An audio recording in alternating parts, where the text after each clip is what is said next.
ഇത് 2 ദിവസം ആയെന്ന് തോന്നുന്നു. 23-ാം തീയതിയാണ്, ഇന്ന് 25ആണല്ലോ. 25അല്ലേ ഇന്ന്? നമ്മുടെ പ്രതിപക്ഷ നേതാവിൻ്റെ ഒരു പ്രസ്താവനയാണ്, രാജ്യത്ത് പച്ചവെള്ളത്തിന് തീ പിടിപ്പിക്കുന്ന വർഗീയത. അത് പറയുമ്പോൾ അദ്ദേഹം എന്താണ് ഉദ്ദേശിക്കുന്നത്? അദ്ദേഹം ഇതിലൊന്നുമില്ല, അദ്ദേഹം he's an angel and some other people are causing all this problem. അതാണ് ഫസ്റ്റ്. ഈ പറയുന്ന എല്ലാവരും ആദ്യം സ്വയം അങ്ങ് വീർപ്പിച്ച് അങ്ങ് പൊട്ടിക്കും, സ്വയം അങ്ങ് എന്താണ് പറയുന്നത്, മാലാഖവൽക്കരണം നടത്തും. ഞങ്ങൾ കുറേ മനുഷ്യർ ഇവിടെ സമാധാനവും ശാന്തിയൊക്കെ ഉണ്ടാകാനായിട്ട് ഒരുപാട് ബുദ്ധിമുട്ടുന്നു, പക്ഷേ ചിലർ സമ്മതിക്കുന്നില്ല. Self glorification. Do they deserve? അതാണ് ആദ്യത്തെ ചോദ്യം. പോട്ടെ, അദ്ദേഹം പറഞ്ഞിരിക്കുന്ന ഒരു കാര്യം, അദ്ദേഹം വളരെ ഉത്തരവാദിത്തപ്പെട്ട ഒരു നേതാവാണ്. അദ്ദേഹത്തിൻ്റെ ഒരു വാചകം തന്നെ നോക്കുക. ഒരു മതത്തിൽപ്പെട്ട ആൾ തെറ്റ് ചെയ്താൽ ആ വിഭാഗം മുഴുവൻ ഭീകരരാകുമോ?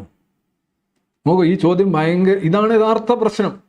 ഈ ചോദ്യമാണ് യഥാർത്ഥ പ്രശ്നം. ഇതാണ് ഈ പറഞ്ഞ നമ്മുടെ ഈ എന്താ പറയുക, ഈ 2 വിഭാഗങ്ങൾക്കിടയിൽ ഭിന്നത ഉണ്ടാക്കുന്നതിന് മനഃപൂർവ്വം ശ്രമിക്കുന്നു എന്ന് പറയുന്നതിൻ്റെ ഒരു ക്ലാസ് എക്സാമ്പിളാണ് ഈ പ്രസ്താവന. ഈ പ്രസ്താവന എന്താണ് ഉദ്ദേശിക്കുന്നത്? അത് നോക്കുക. ഒരു മതത്തിൽപ്പെട്ട ആൾ തെറ്റ് ചെയ്താൽ ആ വിഭാഗം മുഴുവൻ ഭീകരരാകുമോ? ആകുമോ ചോദിക്കുകയാണ്. എന്ന് പറഞ്ഞാൽ അങ്ങനെ ആക്കുന്ന ആളുകളുണ്ട് എന്നല്ലേ? ഞാൻ അങ്ങനെ ആക്കുന്ന ആളല്ല, പക്ഷെ അങ്ങനെ ആക്കുന്ന ആളുകളുണ്ട്. ഞാൻ അങ്ങനെ ആക്കുന്നതിനെതിരെ പൊരുതുന്ന ഒരു വലിയൊരു മഹാ വ്യക്തിയാണ്. ഇതാണ് ഈ പറയുന്ന ഈ ഗ്രാൻഡ് സ്റ്റാൻഡിങ് എന്ന് പറയുന്ന സാധനം. ഇതാണിത്. മനുഷ്യപ്പറ്റുള്ള മനുഷ്യനാണ്, അല്ലെങ്കിൽ എന്തോ ഗ്രാൻഡ് സ്റ്റാൻഡിങ് എന്നാണ് പൊതുവിൽ പറയുന്നത്. വിർച്യു സിഗ്നലിങ്, ഗുണവാനാണ് എന്നുള്ള ആ ബീപ്പ് ഇങ്ങനെ റേഡിയേറ്റ് ചെയ്ത് കൊടുത്തുകൊണ്ടിരിക്കുക. അപ്പം തൊട്ടടുത്തൊരു ഗുണവാനുണ്ടെങ്കിൽ വാ അളിയ, നമുക്ക് 2 പേർ കൂടെ പോയി ചായ കുടിക്കാം എന്ന് പറയാം. അതാണ് ഈ വിർച്യു സിഗ്നലിങ് എന്ന് പറയും. ഓക്കെ, ഇതൊക്കെ ഈ സാമൂഹ്യ ജീവിതത്തിൽ പൊതുവെ എല്ലാവരും അവരുടെ തന്നെ ഒരു ഉത്കർഷത്തിന് വേണ്ടി പയറ്റുന്ന നമ്പറുകളാണ്. പക്ഷേ ഇദ്ദേഹം ഈ പറഞ്ഞ ഒരു കാര്യം നോക്കുക, ഒരു മതത്തിൽപ്പെട്ടാൽ തെറ്റിയാൽ ആ വിഭാഗം മുഴുവൻ ഭീകരാകും. ആക്ച്വലി ഇതൊരു ഫോൾസ് ആയിട്ടുള്ള ഒരു ക്വസ്റ്റ്യനാണ്, ഫോൾസ് ആയിട്ടുള്ള ഒരു ആൾട്ടർനേറ്റീവാണ്. കാരണം ഇങ്ങനെ പറയുന്നവർ കുറവാണ്. ഇങ്ങനെയല്ല പറയുന്ന യഥാർത്ഥത്തിൽ, ഇങ്ങനെ ആക്കുകയാണ് ഇദ്ദേഹം. അതായത് വളച്ചൊടിച്ച് വക്രീകരിച്ച് ഇങ്ങനെ ആക്കുകയാണ്. ഇത് യഥാർത്ഥത്തിൽ മതവിമർശനത്തിനെതിരെയോ അല്ലെന്നുണ്ടെങ്കിൽ ഈ പറയുന്ന മതം നോക്കി കൊന്നു എന്നൊക്കെയുള്ള പറയുമ്പോൾ മതത്തിൻ്റെ ആ ഒരു ടോക്സിക് ഇമ്പാക്റ്റിനെ കുറിച്ച് ആളുകൾ സംസാരിക്കുമ്പോഴാണ് അതിനെക്കുറിച്ച് പറയുന്നത് ആ വിഭാഗത്തെ മുഴുവൻ കുറ്റപ്പെടുത്തുന്നതിന് തുല്യമാണ് എന്നാക്കി തീർക്കുകയാണ്. അപ്പോൾ അതുകൊണ്ട് എന്താണ് സംഭവിക്കുന്നത്? അതിനകത്ത് എല്ലാവർക്കും അവർക്ക് അങ്ങനെ തോന്നുന്നില്ല. അപ്പം അവിടെ സംഭവിക്കുന്നത് പറഞ്ഞു കഴിഞ്ഞാൽ പെട്ടെന്ന് ഇതങ്ങ് ഇൻഡിവിജ്വലൈസ് ചെയ്യുക, അങ്ങ് ട്രൈബലൈസ് ചെയ്യുകയാണ്. ഇന്ന ഇത് ശരിയല്ല എന്ന് പറയുമ്പോൾ അപ്പോൾ ആ മതത്തിൻ്റെ മനുഷ്യരെ മുഴുവൻ ഇറക്കിക്കൊണ്ടുള്ള ഒരു ഡിഫൻസാണ്. ഇതാണ് യഥാർത്ഥ പ്രശ്നം. ദിസ് ഈസ് ദ റിയൽ പച്ചവെള്ളത്തിന് തീ പിടിപ്പിക്കുന്ന ഡാഷ്. കാരണം അങ്ങനെയല്ല. ഈ മതങ്ങളെല്ലാം തന്നെ അവയുടെ ദൂഷ്യവശങ്ങളും മാലിന്യങ്ങളും എല്ലാം തന്നെ ഇതേപോലെ വിമർശനങ്ങളും തേഞ്ഞും ഒക്കെ ഇങ്ങനെ മാറണം. നമ്മൾ 21-ാം നൂറ്റാണ്ടിലാണ് ജീവിക്കുന്നത്. അത് ചർച്ച ചെയ്യപ്പെടണം. അത് അവിടുത്തെ മനുഷ്യർക്കെതിരെയല്ല, അവരാരും മനുഷ്യർക്കെതിരെയല്ല സംസാരിക്കുന്നത്. അവർ ആ ഐഡിയോളജിക്കെതിരെയാണ്, സോഫ്റ്റ്വെയറിനെതിരെയാണ്, ആ ഒരു സംഹിതക്കെതിരെയാണ്, പ്രത്യയശാസ്ത്രത്തിനെതിരെയാണ് സംസാരിക്കുന്നത്. മാർക്സിസത്തിനെതിരെ സംസാരിക്കുമ്പോൾ മാർക്സിസ്റ്റുകാർക്കെതിരെയാണ് സംസാരിക്കുന്നത്. ആണോ? അങ്ങനെയാണ് പറയേണ്ടി വരുമല്ല. ഈ നിങ്ങൾ മാർക്സിസത്തെ വിമർശിക്കാറില്ലേ? അതെല്ലാം മാർക്സിസ്റ്റുകാർക്കെതിരെയാണോ നിങ്ങൾ വിമർശനം നടത്തുന്നത്? ആ ജനങ്ങളെക്കെതിരെയുള്ള പകയും വിദ്വേഷമാണ് പ്രകടിപ്പിക്കുന്നത്. അങ്ങനെ ഒരു ടെൻഡൻസി ഉണ്ടെങ്കിൽ ഓക്കെ, റൈറ്റ്, ഇതും ശരിയായിരിക്കും. അങ്ങനെ ഉണ്ടാകാറില്ല മനുഷ്യർക്കാർക്ക്.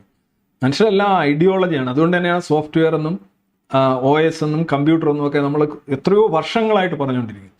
ആ സോഫ്റ്റ്വെയർ മാറ്റിയിട്ട് വേറെ സോഫ്റ്റ്വെയർ സ്വീകരിക്കാൻ കഴിയും, ഉള്ള സോഫ്റ്റ്വെയർ പരിഷ്കരിക്കാൻ കഴിയും, ടോക്സിക് ആയിട്ടുള്ള ഫയൽസ് ഡിസേബിൾ ചെയ്യാൻ പറ്റും. ഇതല്ലേ പറയുന്നത്. ഇതിനൊന്നും ഒരു റിഗാർഡും ഇല്ലാതെ, ഇതിനൊന്നും ഒരു പരിഗണനയും കൊടുക്കാതെ പറയുകയാണ്. ഇങ്ങനെയാണോ?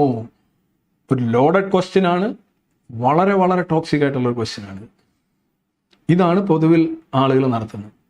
അപ്പോൾ ഇവർ ആദ്യം ചെയ്യുന്നത് മതവിമർശനം എന്ന് പറഞ്ഞാൽ മതവിശ്വാസികൾക്കെതിരെയുള്ള ആക്രമണമാക്കുന്നു. അപ്പോൾ പിന്നെ എന്ത് ചെയ്യും? ഈ വിമർശനം നടത്തുന്നവരെല്ലാം മെല്ലെ മെല്ലെ പിൻവലിയും. അപ്പോൾ അതോടുകൂടി മതം സംരക്ഷിക്കപ്പെടും. ഈ പ്രസ്താവനയുടെ ആദ്യത്തെ ലൈനും 4 വായിച്ചു നോക്കൂ.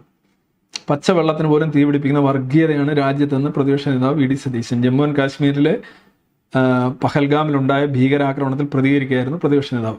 ഒരു മതത്തിൽപ്പെട്ടയാൾ അക്രമം നടത്തിയാൽ ആ മതവിഭാഗം മുഴുവൻ തീവ്രവാദികളാണെന്ന് പ്രചരിപ്പിക്കുന്നതോട് ഒരിക്കലും യോജിക്കാനാവില്ല.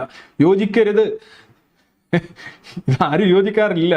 ഇതിപ്പോൾ ഇദ്ദേഹത്തിന് ഇത് പുതിയൊരു കാര്യമാണോ എന്ന് എനിക്കറിയില്ല. ഇത് പൊതുവിൽ ആളുകൾ അങ്ങനെ ചെയ്യില്ല. അങ്ങനെയല്ല ആളുകൾ ഇതിനെ മതവിമർശനം നടത്തുന്നത്. മതവിമർശനം നടത്തുന്ന അവർ മതത്തിൻ്റെ ഈ പറയുന്ന ഏറ്റവും എളുപ്പമാക്കുക സോഫ്റ്റ്വെയർ എന്നുള്ളതാണ്. ഞാനത് റിപ്പീറ്റ് ചെയ്യണം. അതിനെതിരെ തന്നെയാണ് സംസാരിക്കുന്നത്, അതിനെതിരെ തന്നെയാണ് എഴുതുന്നത്. അത് ഇങ്ങനെ മാറിയോണ്ടാണ് ഇന്ന് ഈ സതിയും അയിത്തും ഇങ്ങനെ കുറേ സാധനങ്ങൾ മാറി ഇപ്പോൾ കുറച്ചുകൂടെ വെളിച്ചം ഈ സമൂഹത്തിലുണ്ടായതിൻ്റെ കാരണം ഇത് ചെയ്തുകൊണ്ടാണ്. അതല്ലാതെ ഇവിടുത്തെ രാഷ്ട്രീയ പാർട്ടികൾ ഇങ്ങനെ പ്രവർത്തിച്ചുകൊണ്ടല്ല. രാഷ്ട്രീയ പാർട്ടികൾ സാംസ്കാരികപരമായ ഒരു മാറ്റവും ഉണ്ടാക്കുന്നില്ല. They are either incapable or they do not care. അവരിങ്ങനെ എന്തെങ്കിലും മാമൂലുകളുണ്ടെങ്കിൽ ആ മാമൂലുകളെ സപ്പോർട്ട് ചെയ്താണ് മുന്നോട്ട് പോകുന്നത്. ഇവിടെ സതി ഇന്നുണ്ടായിരുന്നെങ്കിൽ ഇദ്ദേഹം അതിനുവേണ്ടി മരിക്കുമെന്നോ എനിക്കറിയില്ല. ഉറപ്പാണ്.